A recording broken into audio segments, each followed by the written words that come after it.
So when I was little, I lost my dad, and I was a daddy's girl, and his last words were that he's just going to work and he'll come back, but he never did. A few years after, my mom met another guy, which I did not accept for her to just replace my dad. So it was very hurtful, and I just didn't want to accept it. And just having a lot of abandonment issues with my mom and just dealing through a lot of things, just her not trusting me or just not feeling cared for by her.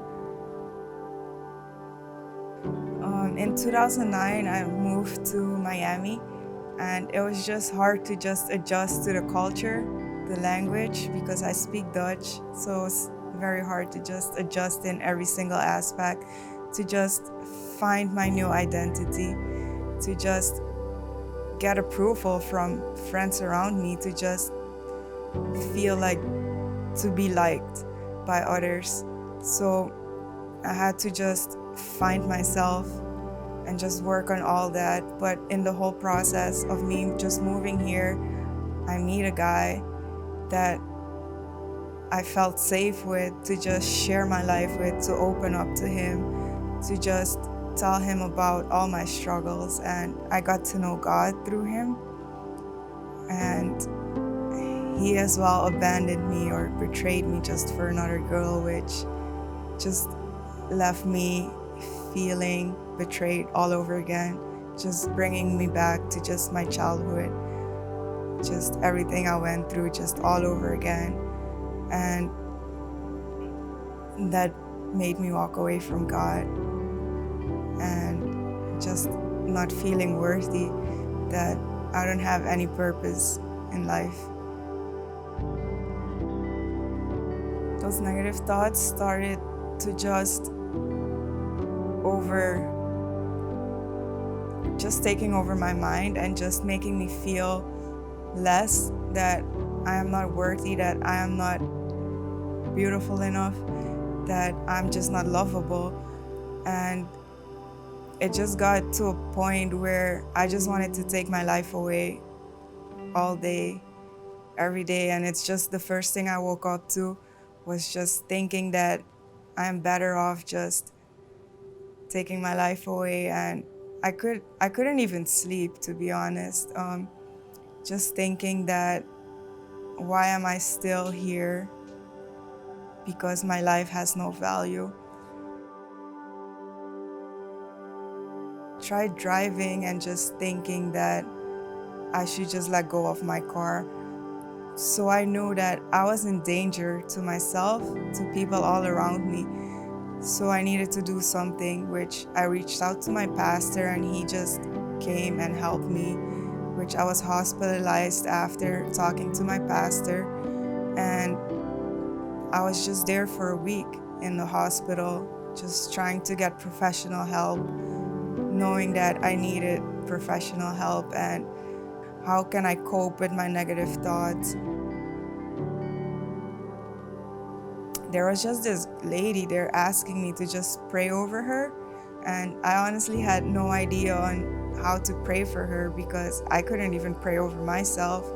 So how can I just be strong enough to pray for her? But she just didn't give up. She just kept asking and even insisted on doing Bible study, which was even funnier to me, because I haven't even read my Bible in a few months at this point. But she handed me a Bible, and she specifically asked me to pray over the demons in her head. And I prayed before opening the Bible.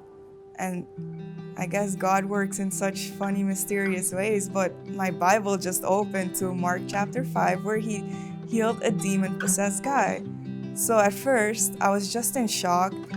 I couldn't even understand what was going on, but I knew it was God telling me that He is right there with me, even if I'm just trying to walk away from Him. He is right there in the midst of it all, and that He won't give up on me, and that He is just bigger than all the negative thoughts in my head, that He is bigger than my depression, that He's just bigger than all my suicide thoughts, that He can heal me, and He will get those negative thoughts out of my head if I just surrender to Him and just fully give Him all my trust and just let go of everything and just put it in His arms instead of just taking that burden on myself and just worry every day, just thinking that I'm not enough, that I am not worthy, because I am worthy, that I am loved by God because He created me just how I am.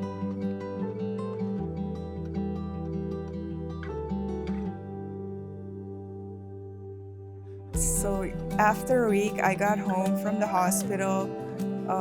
My mom flew in town because she obviously got very scared. But I was put on antidepressants. I was put on sleep medicine to just help me sleep at night, to just at least get some kind of rest, to just have my head space just be clear. Right before I went to the hospital, I started attending this church that I was curious about.